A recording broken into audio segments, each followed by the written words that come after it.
Terima kasih di dalam nama Tuhan Yesus. Kita sambut firman Allah bersama-sama dengan katakan amin, amin. Kita beri tepuk tangan buat Tuhan kita. Silahkan duduk Bapak Ibu Saudara, shalom semuanya. Tadi pagi kita kedatangan tamu dari GKMI Tanjung Karang Kudus. Dan mereka tidak jadi hadir hari Sabtu karena rupanya ada jemaat yang ada, family dari jemaat yang ada meninggal. Dan Bapak Gembala bersama dengan penatua dan majelis gereja, bahkan dengan juga satu orang saudara kita yang dengan latar belakang mualaf hadir di tengah kita tadi pagi. Ya, mereka baru pulang siang tadi, kami banyak ngobrol. Dan rupanya kesempatan yang ada kami juga gunakan untuk belajar dari mereka. Walaupun mereka juga banyak belajar dari gereja kita di tempat ini. Ya, mereka kagum akan Tuhan dengan semua yang Dia perbuat di tengah kita dan akan terus kita kerjakan bersama-sama. Nanti ada bagian yang saya akan juga sharingkan dari apa yang saya dengar, Papi dan saya dengar dalam pembicaraan tadi pagi bersama dengan 4 Bapak dari GKMI Tanjung Karang Kudus. Saudara, sore ini kita akan mendengar kebenaran firman Tuhan bersama-sama tetap dengan tema membuka mata. Ya, membuka mata. Kita ngerti persis fungsi mata itu untuk melihat. Dan betapa mata itu sangat berarti buat hidup kita. Kita mengerti persis ada banyak kesulitan kalau kita tidak bisa melihat dengan jelas. Dan sore ini Tuhan mau kita akan membuka mata hati kita. Mata fisik kita. Setiap kita. Karena apa yang Dia inginkan. Tugas yang Dia inginkan bagi Bapak, Ibu, Saudara, dan saya.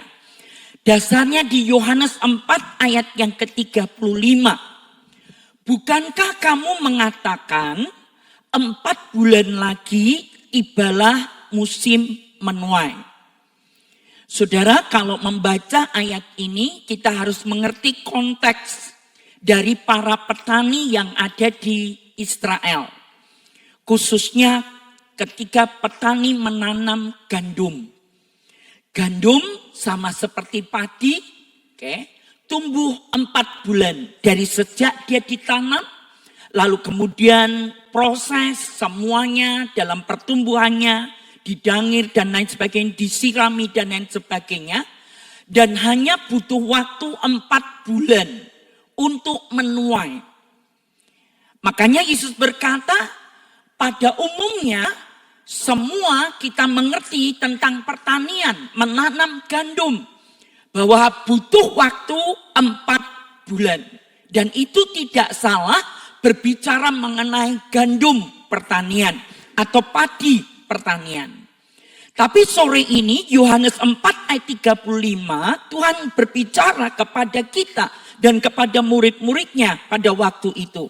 Tetapi aku, kata Yesus, berkata kepadamu, kepada kita sore hari ini yang hadir di JKI Keluarga Kerajaan, baik secara onsite maupun nantinya mereka yang mengikuti di YouTube secara online.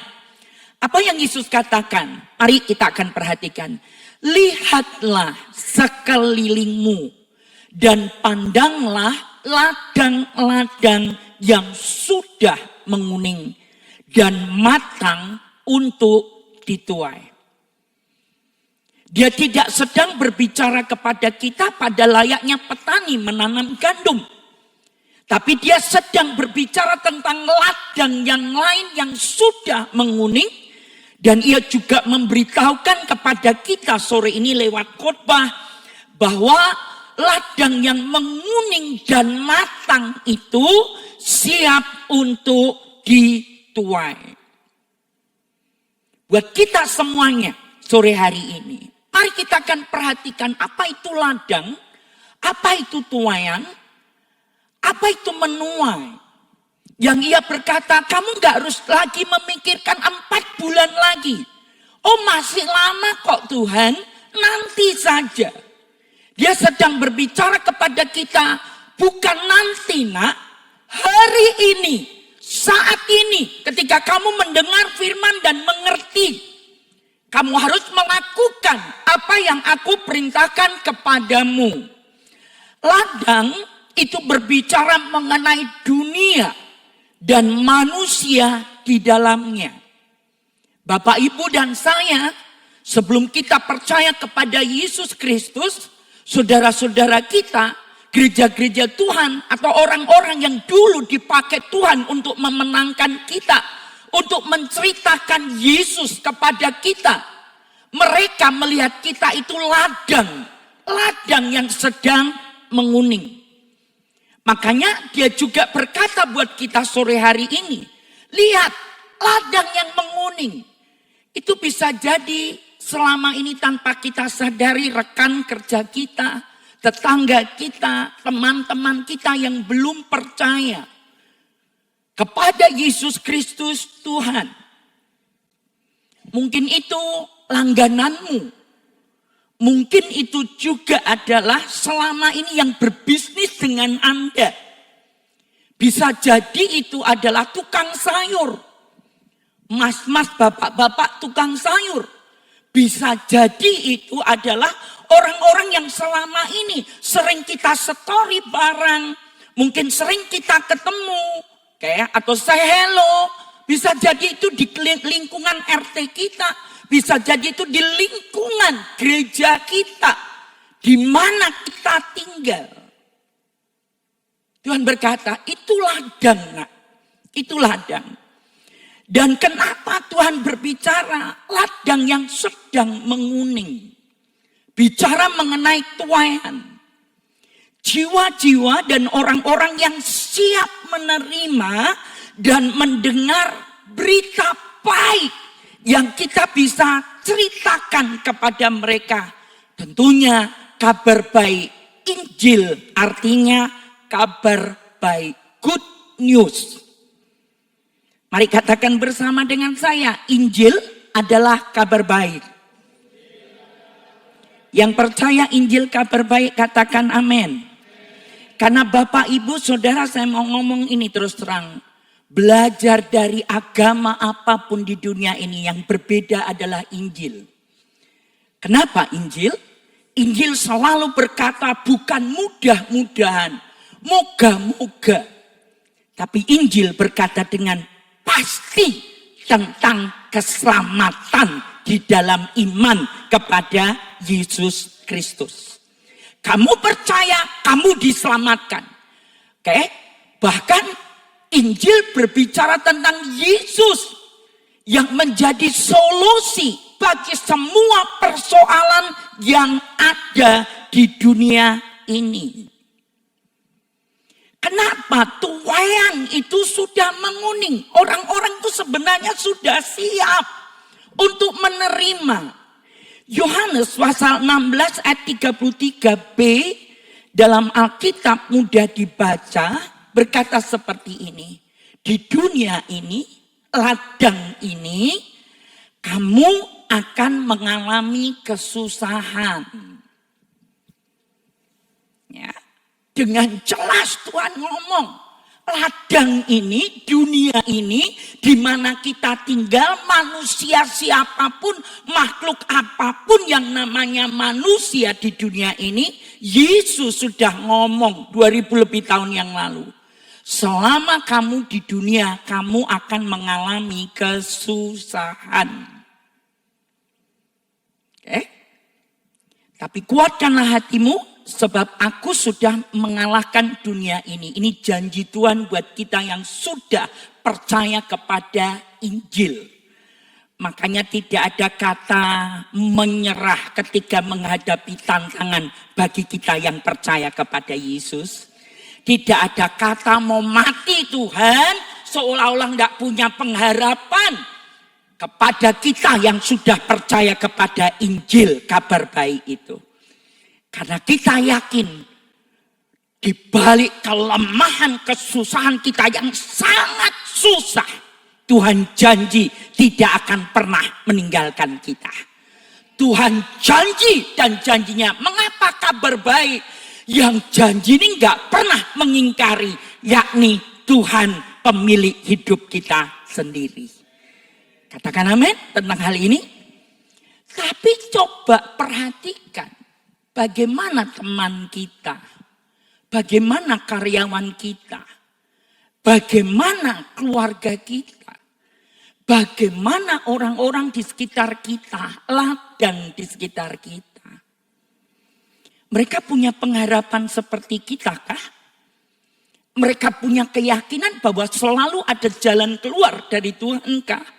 Jawabannya belum tentu. Belum tentu. Mari perhatikan. Yesus berbicara, selama kamu manusia tinggal di dunia ini, kamu mengalami kesusahan. Coba perhatikan.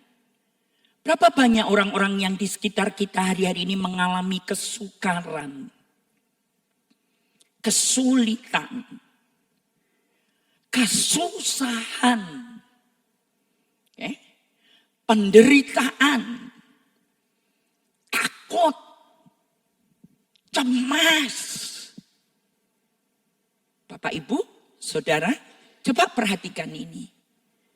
Seminggu ini saja atau bulan lalu atau beberapa waktu lalu, saya yakin kok kita dalam pergaulan di tengah masyarakat sosial normal, entah kita berhadapan langsung atau kita mendengar berita lewat media sosial, apapun itu. Saya yakin kok Bapak, Ibu dan saya diperhadapkan orang-orang yang kita tahu atau kita dengar, kita melihat langsung, kita berinteraksi langsung atau kita dari jauh. Coba cek ini. Betul enggak? Bahwa orang-orang di sekitar kita ini ngalami kayak begini. Ada yang frustasi karena susah dengan anak. Ada yang ngalami kecewa karena rumah tangganya retak. Ada yang takut, was-was, gimana kalau aku mati dengan penyakit ini? Ada yang berkata, aduh, aku ngalami sakit yang fatal. Biaya berapa lagi yang harus dikeluarkan untuk ini? Gak di cover asuransi, gak di cover BPJS. Padahal kita ngerti, wah, biaya untuk sehat itu gak mudah, mahal. Lalu mulai, aduh kami sulit, kami susah, gak punya uang dalam kondisi seperti ini. Makanya kemudian coba ini, coba itu, cari jalan keluar dan lain sebagainya. Berapa banyak di sekeliling kita yang kita tahu, buat makan saja susah. Kenapa? Gak ada uang, miskin. Berapa banyak yang kita tahu di sekeliling kita, ladang di sekeliling kita, orang-orang yang mengalami tekanan, orang-orang yang tidak punya, sudah ngelokro, sudah tidak tahu mesti berbuat apa, yang ada cuma satu, putus asa, udah mau nyerah terhadap ini.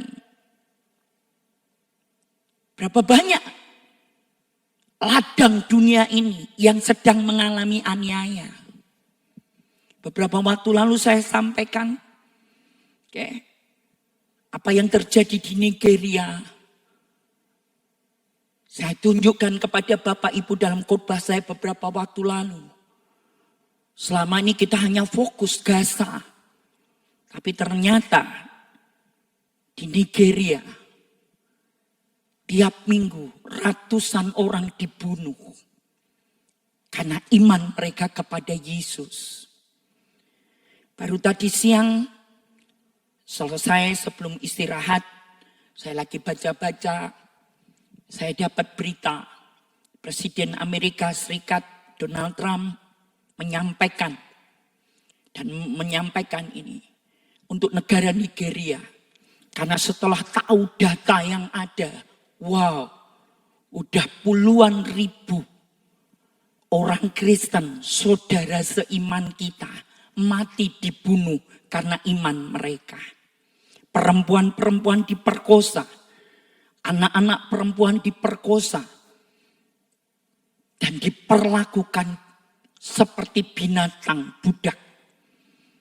Lalu Presiden Amerika buat statement, hanya beda hari dengan kita, jam dengan kita.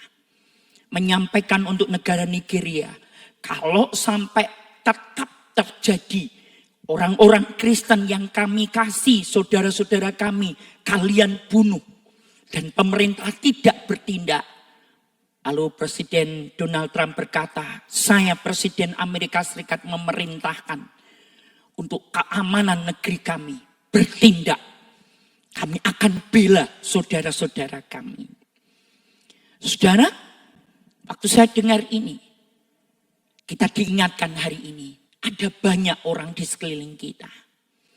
Kemarin hari Jumat, di salah satu tempat ibadah saudara-saudara sepupu kita, lagi mereka beribadah, lagi sembahyang Jumatan, tiba-tiba mereka tidak pernah sangka di sebuah sekolah, ya, sekolah negeri, tiba-tiba ada bom yang meledak dan ada beberapa yang akhirnya meninggal, tapi ada lebih dari 90 orang yang terluka. Waktu dicari tahu di CCTV siapa, apa yang terjadi, dan mereka dibuat kaget. Seorang teman sekolah yang mengalami bullying, perundungan dari teman-temannya. Orang pinter, anak pinter, tapi mengalami bullying dari teman-temannya. Dan dia pada akhirnya, Anda tahu ini, itulah dunia di sekeliling kita. Orang yang jiwanya terluka, orang yang sedang kecewa, orang yang sedang sakit hati. Dan kita tidak pernah sangka, kelihatannya baik-baik. Beberapa kesaksian guru-gurunya ngomong, itu orang pinter, itu anak baik. Tapi kita ngerti apa yang dia lakukan di balik semuanya. Dan dia berkata, kenapa aku lakukan ini? Karena aku ngalami, aku dihina, aku tidak dimanusiawikan, aku diperundung, aku dibullying. Makanya aku lakukan ini. Saudara, ada banyak, bahkan maaf hari-hari ini. Seperti apa yang disaksikan oleh keempat saudara kita dari GKMI Tanjung Karang Kudus tadi pagi maupun sepanjang siang tadi bersama kami. Ada banyak orang yang mencari kebenaran. Mereka menjalankan agamanya, tapi mereka kemudian ragu, benar enggak iman saya ini? Dan kemudian kami dengar dari pelayanan mereka 37 orang yang sekarang berkomunitas bersama mereka. Dan mereka ceritakan 37 orang ini punya pengalaman masing-masing bersama dengan Tuhan. Dan mereka adalah orang-orang yang mencari kebenaran. Walaupun mereka lakukan ibadah mereka lakukan seperti yang mereka imani. Tapi dalam hati mereka banyak dari 37 orang ini berkata, kami mencari yang benar itu mana? Apa betul seperti ini? Makanya satu bapak, mualaf yang tadi hadir, bertanya kepada bapak gembala kita. Pak, karena Anda ini pernah dengan latar belakang khatam Al-Quran dan semuanya. Benar enggak seperti ini? Saya ini orang yang sama dari keluarga, bahkan keluarga yang kental dengan semuanya itu. Bapak Ibu tahukah bahwa hari-hari ini banyak orang sedang mencari kebenaran. Dan kita tahu apa yang Yesus katakan, akulah jalan kebenaran dan kehidupan. Di mana mendapatkan kebenaran? Kita tahu berita baiknya. Kebenaran hanya didapat di dalam Yesus Kristus Tuhan. Yang percaya katakan amin. Oke? Nah pertanyaannya gini. Kemana mereka mencari damai, mencari ketenangan di tengah semua kesusahan yang mereka alami? Kemana mereka? Saya yakin semua kita yang hadir hari ini bukan berarti hidup kita, Tuhan tidak janji hidup kita nggak ada proses, nggak ada ujian cobaan. Tuhan nggak janji itu. Tapi kenapa kita tetap bisa bersuka cita? Karena kita punya pengharapan yang pasti Tuhan tidak pernah meninggalkan kita. Bapak, Ibu dan saya masih tetap bisa enjoy nyanyi. Pertanyaan saya, orang-orang yang barusan saya sebutkan tadi mengalami kesusahan. Mereka punya damai. Mereka punya damai seperti kita memiliki damai. Mereka punya ketenangan. Saya yakin seperti firman Allah katakan. Damai hanya didapat waktu kita dekat dengan Tuhan. Waktu kita bersama dengan Tuhan. Makanya kalau Anda dan saya bertanya, mana ladang yang menguning? Hei, hari ini, sore ini kita dengar ini. Lihat di sekelilingmu, kata Tuhan Yesus. Ada banyak orang yang mencari, sedang mencari. Mana itu damai, mana itu sejahtera. Pak Budi ceritakan, beliau salah satu orang penting di Jarum, penatua yang tadi datang. Dia punya anak buah. Dan ada satu staf yang ada. Satu kali ngobrol dengan kostumnya, kita ngerti dia saudara sepupu. Ya. Tapi ibu ini cerita kepada Pak Budi, Pak, aku itu nek malam mau ke kamar mandi, mau buang air kecil, aku takut Pak. Gak tahu apa di omahku. Saya harus bangunkan suami saya dan kadang suami saya jengkel lagi anak tidur, tak bangunkan untuk kemudian ngantar saya hanya untuk ke kamar kecil. Aku enggak ngerti Pak, pokoknya wes malam aku wedi Pak. Lalu kemudian Pak Budi ngomong begini, Bu, mulai nanti malam, mulai engkau bengi ya, sampean ngomong ini, Tuhan Yesus lindungi aku, tolong aku, mau ke kamar kecil, ke belakang. Ngono ya? Ngono tok Pak? Ya, pokoknya ngomong, Tuhan Yesus tolongi aku mau ke kamar kecil, mau ke kamar mandi di belakang. Tolongi aku ya, lindungi aku. Saudara, besok paginya ibu ini datang, tergopoh-gopoh, ketuk kantornya Pak Budi. Lalu kemudian, Pak aku mau cerita. Ngapa? Aku heran, aku ngikuti apa yang Anda sarankan. Saya hanya ngomong Tuhan Yesus, aku mau ke kamar kecil lindungi, tolong aku ya Tuhan. Aneh loh Pak, aku kok rawat dia Pak. Aku kok rawat di, aku yo aneh, biasanya aku wedi. Iki aku rawat di Pak. Tuhan Yesus ki hebat yo Pak, sopo kuwi Pak. Hanya lewat itu. Beliau masih tetap dengan kostumnya. Tapi beliau mulai ngomong, aku kirim mono Pak.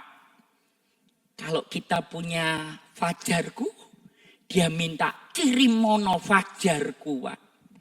Kirim mono ayat-ayat Pak. Aku gak popo yo, aku masih gini. Neng aku mulai nek sembayang tak sebut Yesusku, Yesus panjenengan. Anda yakin ini bisa terjadi bukan hanya di Tanjung Karang atau di Kudus. Saya kok yakin ini juga bisa terjadi di sekeliling kita. Aneh loh Pak, kok lah wedi, biasanya wedi. Suaminya yang ganderan, biasanya kowe nangekne aku. Kok ki ora apa-apa saiki wesan, aku kendel. Oh ya apik. Tapi kendel ya mau. Yesus tolong aku. Yesus tolong aku. Yohanes 14 ayat 27. Damai sejahteraku tinggalkan bagimu. Damai sejahteraku kuberikan kepadamu. Dan apa yang kuberikan tidak seperti yang diberikan oleh dunia kepadamu. Janganlah gelisah dan gentar hatimu. Apakah betul? Ada orang-orang di sekeliling kita yang hari-hari ini butuh damai. Lambaikan tangan Anda kalau Anda berkata betul. Tetanggaku, temanku, kolegaku, oke, teman jauh, bisnisku lama tidak ketemu. Saudara, ini yang terjadi. Menuai. Ini pekerjaan memberitakan Injil untuk membawa orang-orang kepada keselamatan. Perhatikan ini. Apa yang terjadi kalau ladang yang sudah menguning tapi tidak, gandum yang sudah menguning, padi yang sudah menguning, yang siap untuk dituai. Di belakang rumah kami di pinggir hari-hari ini padi lagi menguning. Dan saya tahu petani mulai menuai. Saya kadang mengamati mereka dan diingatkan tentang hal ini. Apa yang terjadi kalau ladang, gandum, dan juga padi yang sudah menguning siap dipanen tapi tidak dipanen. Hasilnya seperti ini. Apa yang terjadi? Penurunan kualitas awalnya. Dan kuantitas hasil panen akan menurun. Dimakan binatang, burung, dimakan hewan, ular, katak, dan lain sebagainya. Dan kalau dibiarkan terus, bijinya akan rontok. Bahkan bukan hama dan penyakit, terkontaminasi dengan yang lainnya, jamur dan lain sebagainya. Kualitasnya menurun dan ujungnya kita tahu rusak. Dan pada akhirnya enggak mungkin bisa dipanen, dibakar saja. Rugi di dalamnya, rugi waktu, rugi biaya, rugi semuanya. Makanya tugas penuai, jangan biarkan gandum yang siap dituai, jiwa-jiwa yang siap dituai, akhirnya tidak dipanen dan mati. Kita tidak pernah tahu loh Bapak Ibu Saudara, kehidupan seseorang. Nyesal itu selalu belakangan. Izinkan saya cerita kejadian sekian puluh tahun lalu. Ketika saya masih mahasiswa di seminari di Malang. Tugas kami bergantian, seperti mahasiswa-mahasiswa teologi ya sekarang ini juga. Dijadwal, selain masak, juga dijadwal untuk belanja. Dan satu kali saya punya tugas. Jam 5 pagi harus keluar dari kampus untuk belanja. Dan karena kampus kami dengan pasar, kami sudah punya pelanggan-pelanggan. Ada satu ibu yang kami tahu itu langganan kami dari kampus untuk beli tempe. Di pasar Blimbing, di Malang. Biasanya kami langsung datang, lalu tinggal nyebutkan saja, kami tinggal belanja ke tempat lain, dan waktu kami mau pulang, biasanya kami ambil, dan kemudian kami pulang. Hari itu saya ingat, saya ketemu ibu yang jual tempe itu, dan Roh Kudus itu taruh di hati saya, ngomong, karena kebetulan agak sepi, ngomong tentang aku kepada dia. Dia ngerti kami, dia tahu kami, calon-calon pendeta, mahasiswa teologi. Dan hari itu pagi itu Tuhan mau, ada waktu kosong. Karena nggak ada yang beli, beliau diam. Ngomong tentang Yesus. Ngomong tentang aku. Saya hanya terlintas di sini. Oh masih ada belanja yang lain. Oh masih ada yang harus dibeli lain. Di sini didesak. Waktu saya coba untuk pergi di sini didesak. Saya masih ingat saya balik. Saya masih lihat ibu itu. Dan kemudian di sini ngomong tentang aku kepada dia. Dia tahu kalian orang baik. Dia tahu kalian pengikut Yesus. Tapi dia belum pernah dengar tentang aku. Berita baik yang kamu alami. Yang kamu nikmati. Saudara, hanya karena saya berkata nanti tok. Saya tak belanja sih. Dan betul. Saya dengan teman saya. Selesai semua belanja. Tinggal ngampiri ibu yang jual tempe. Sekali lagi saya lihat tidak ada pembeli. Beliau hanya duduk. Dan sekali Roh Kudus ngomong tentang aku kepadanya. Saya menyesal, saya tidak taat. Besok pagi kami pulang, biasa naik dokar, sewa dokar, pulang. Besok pagi saya dan teman saya belanja lagi. Dan saudara, seperti biasanya, karena semua belanjaan kami titipkan ke ibu. Dan ibu ini, ibu jual tempe terakhir kami ambil. Karena dia lokasinya tidak jauh dari tempat biasanya kami pesan dokar. Tapi hari itu waktu saya datang dengan teman saya. Lapak jualannya sepi.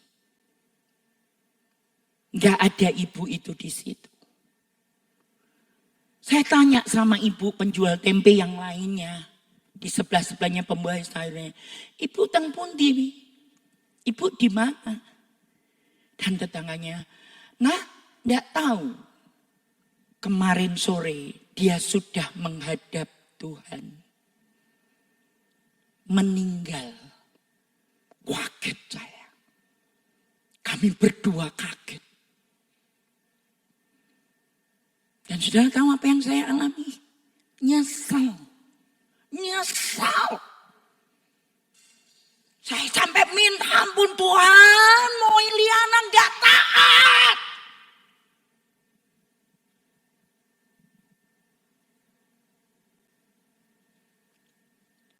Dan satu ayat di Yeskiel 3:18.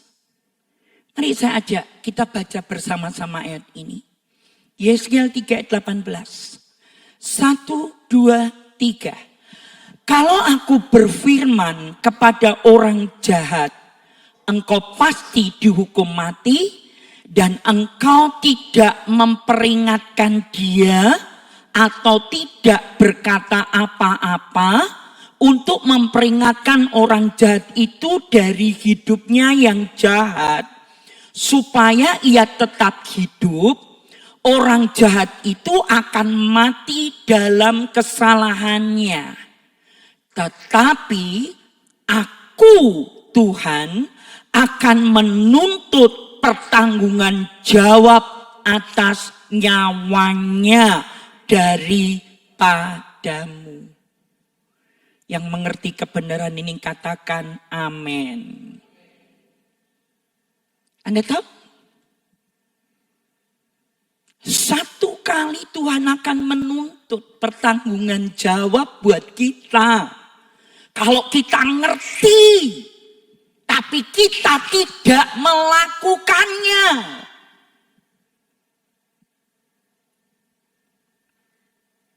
Nyesal tuh selalu belakangan. Coba kalau kemarin aku taat. Tuhan sudah kasih waktu. Biasanya rame. Itu waktu kami datang, waktu saya ada sepi. Masih ada waktu. Mungkin saya hanya mau ngomong. Tuhan mau ngomong. Tuhan itu mengasihi ibu. Tuhan mau mengampuni dosa. Apa saja berita baik yang dia bisa dengar. Tapi saya tidak melakukannya dengan berbagai alasan yang saya kemukakan.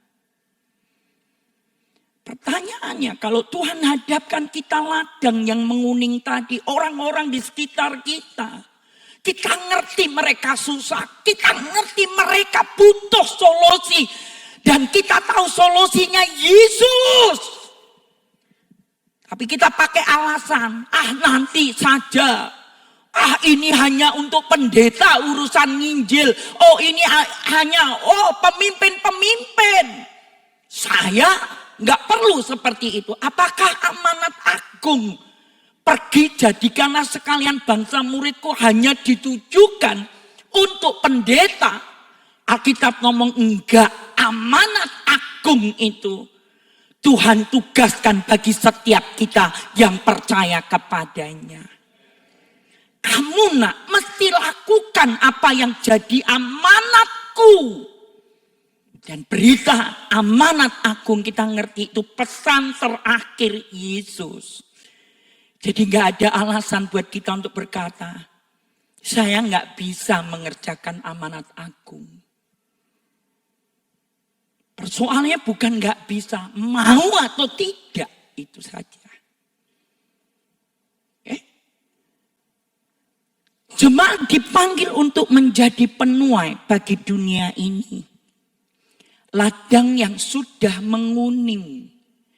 Bulir-bulir gandum, biji-biji gandum. Anda dan saya bisa bayangkan, itu teman kosku. Yang kami setiap pagi ketemu, selamat pagi mau kerja. Atau itu teman yang selama ini kami sering duduk nongkrong di kafe. Hahe, cerita-cerita.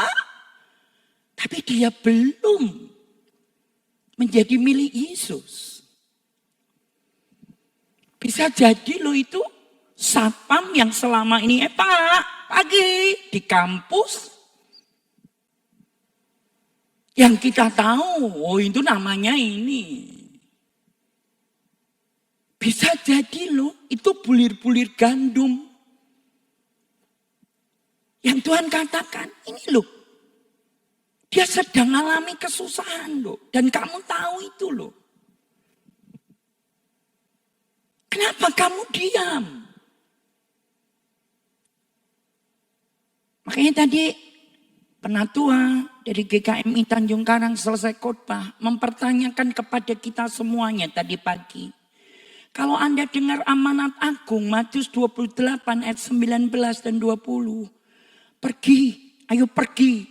Jadikan sekalian bangsa muridmu. Bapak Ibu, pertanyaan beliau. Hati Anda seperti apa? Kamu baca Matius 28 ayat 19, 20. Dengar khotbah Matius 28 ayat 19, 20. Kamu punya respon hati seperti apa? Biasa? Oh ya, amanat agung. Atau ada sesuatu di hatimu yang kamu bilang, ini pesan terakhir yang harus aku lakukan. Kalau aku tidak lakukan, namanya pesan terakhir dari orang yang mau meninggal. Dari Yesus yang akan naik ke surga. Ditandasi di situ. Penting di situ. Apa respon Anda dan saya? Dan beliau sampaikan, bahkan tadi, kiranya doa puasa Daniel ini salah satunya membawa terobosan bagi setiap kita. Untuk kita punya respon yang benar tentang amanat agung. Tidak cuek Mulai dari satu nama yang awal tahun lalu Bapak Gembala sudah sampaikan. Yuk ingat satu nama itu. Doakan dia. Share kepada dia, care kepada dia. Bawa dia untuk kepada Kristus. Masih ada waktu November, Desember. Ya. Kalau ampuni aku, kalau sebelumnya aku cuek. Bapak Gembala sampaikan pesan itu aku gak gubris. Aku gak merasa amanat agung itu penting. Dengar ini. Matius 9 ayat 37-38. Maka katanya kepada murid-muridnya. Lihat tuaian banyak loh. Memang banyak. Tapi pekerja sedikit. Penuainya sedikit. Mungkin lu teman main basketmu. Oke. Yang kamu bisa. Wah. Tapi pertanyaannya. Dia lagi ngalami kesusahan. Teman bermainmu. Dia lagi ngalami kesusahan. Dia biji yang siap dituai. Apa yang kamu kerjakan? Karena itu mintalah kepada Tuhan yang empunya tuaian. Supaya ia mengirimkan pekerja-pekerja untuk tuaian itu. Besok kita mulai meeting tahunan. Dan Bapak Ibu Gembala sebelumnya sudah mulai nangkap. Apa yang Tuhan mau siapkan di 2026. Nanti Bapak Ibu akan dengar. Kalau selama ini 8 tahun. Kalau Bapak Ibu dengar selalu ada menuju 555. Menuju 555. Benar enggak? Beberapa kali banyak di gereja ini seringkali Bapak Ibu Gembala sampaikan. Menuju 555. Yang pernah dengar ini lambaikan tangan itu. Lagi menuju 555. Kaget loh. Siap aja. Saya pun kaget ketika Tuhan berkata tidak lagi pakai kata menuju. Tapi ada satu kata sebelum 555 yang saya waktu dengar itu. Wah. Wah, ini enggak cuma menuju 55. Tapi Tuhan berkata, 2026 bukan lagi menuju. Nanti Anda akan dengar setelah semua meeting tahunan selesai. Makanya bicara tentang menuai, penuai, dengar ini. Ini tidak ya, kalau mau, kalau bisa. Tapi bicara mengenai amanat agung, Matius 28, 19, 20. Kewajiban. Bagi setiap orang percaya, penuai kita dipilih oleh Tuhan, ditetapkan untuk bertanggung jawab terhadap tugas mengumpulkan tuaian. Bagaimana musim menuai, panennya? Ayat sore ini jadi rema buat saya ketika siapkan semua ini. Yohanes 4 ayat 38. Aku mengutus kamu untuk menuai apa yang tidak kamu usahakan. Orang lain yang menabur. Orang lain yang menabur. Media sosial yang menabur. Saudara seiman kita yang menabur. Di kota ini Salatiga, di Kabupaten Semarang, Kabupaten Boyolali. Dimanapun Tuhan berkata, aku mengutus kamu untuk menuai apa yang tidak kamu usahakan. Orang-orang lain berusaha dan kamu datang memetik hasil usaha mereka. Jadi rema buat saya. Ayat Yohanes 4:38. Tuhan ngomong, nak, sampaikan itu sore ini. Kamu akan dipertemukan dengan orang-orang yang siap untuk kamu tuai. Walaupun sudah ada sebelumnya, bukan kamu yang menabur. Bukan kamu yang menanam. Orang lain yang lakukan, media yang lakukan. Tapi kamu aku utus untuk menuai jiwa-jiwa itu. Dengan mudah nanti itu terjadi. Dan panen itu waktu untuk mengumpulkan hasil panennya. Saya jujur sampai sore ini tadi, waktu lagu terakhir kita nyanyikan dari tadi sebenarnya.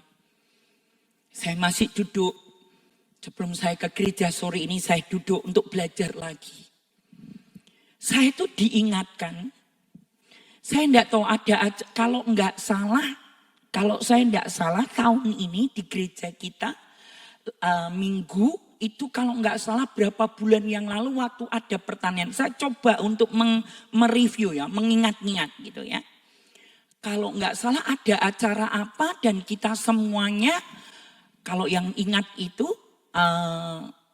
saya coba mengingat apakah itu waktu edukasi tentang menanam pertanian di gereja kita, Lombok dan lain sebagainya. Ya, pokoknya saya tahu itu kita semua, saya di depan dengan beberapa banyak di antara kita. Tiba-tiba ada mbak-mbak dengan kostumnya, lengkap semuanya. Saudara sepupu kita. Dia masuk gereja ini. Lalu saya ingat, saya temui di depan situ. Karena saya lihat, ini siapa? Beliau pakai kacamata, orangnya nggak terlalu tinggi, ya, dengan pakaiannya. Terus saya tanya, ada yang perlu dibantu, Mbak? Gitu. Terus dia menawarkan ke saya, Ibu, saya ini tukang ini loh, ngecat kuku dan ngomong dengan saya, ya, kalau mau saya bisa datang untuk melayani di rumah. Dan karena waktu itu masih dengan semua kegiatan, saya tidak tahu adakah yang tahu waktu itu. Sampai saya coba untuk cek CCTV gereja. Tapi karena sudah lama, jadi saya perlu cek lebih ulang lagi. Lalu waktu saya ingat gitu. Tapi saya lihat, jujur sampai hari ini nih kayaknya, sampai tadi lagu ladang telah menguning siap itu kayaknya menggelitik saya terus. Cuma waktu itu saya jawab, Mbak, maaf gitu. Tolong saja kasih nomor handphonenya. Saya kasih nomor handphone Anda tawari saya lagi. Karena ini sedang ada acara di sini, baru selesai acara. Oh ya Bu, enggak apa-apa. Dia sebutkan namanya. Tapi jujur, saya beberapa waktu ini diingatkan dia. Seperti Tuhan taruh gini.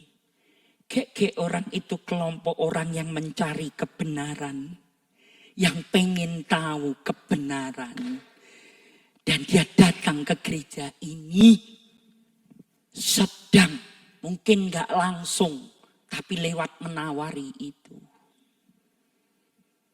Makanya saya bilang, Tuhan, kalau boleh, karena saya nggak punya nomor handphonenya, kalau boleh dia menghubungi saya. Kalau dia simpan nomor handphone saya, karena dia nulis pinjam pulpen saya, nulis nomor handphone saya. Saudara, akan terjadi seperti itu. Urgensinya kita untuk memberitakan Injil kepada jiwa-jiwa yang siap. Ya. Panen tidak harus nunggu 4 bulan lagi, kata Tuhan. Hari ini kamu bisa. Karena memang ladang sudah menguning. Mari bangkit berdiri bersama dengan saya.